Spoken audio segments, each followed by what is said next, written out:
આ તરફ શિયાળાની સિઝનમાં ખેડૂતો માટે માઠા સમાચાર સામે આવ્યા છે। અંબાલાલ પટેલે રાજ્યમાં ફરી એકવાર માવઠાની આગાહી કરી છે। 22 નવેમ્બરથી ગુજરાતમાં રહેશે વાદળછાયું વાતાવરણ।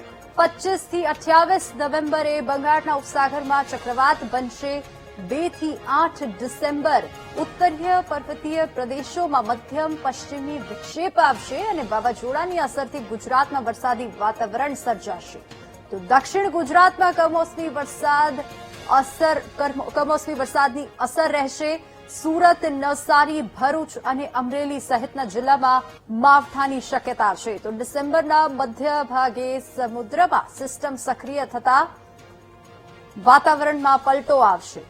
બંગાળના ઉપસાગરમાં મજબૂત સિસ્ટમ બનીને વાવાઝોડામાં પરિવર્તિત થશે અને વાદળછાયું વાતાવરણ થતા ગુજરાતમાં ઠંડીમાં પણ વધારો થશે। બેવડી ઋતુના લીધે ઘઉં, શાકભાજી, જીરુના પાકમાં ફૂગ લાગવાની પણ શક્યતા છે।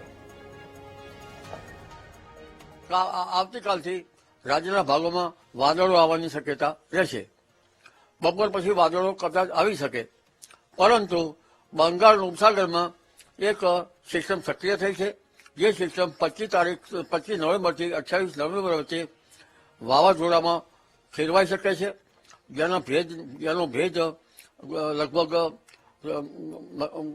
પૂર્વ ગુજરાતના ભાગોમાં થઈને ગુજરાતના ભાગો અને મધ્યપ્રદેશ સુધી આવવાની શક્યતા છે।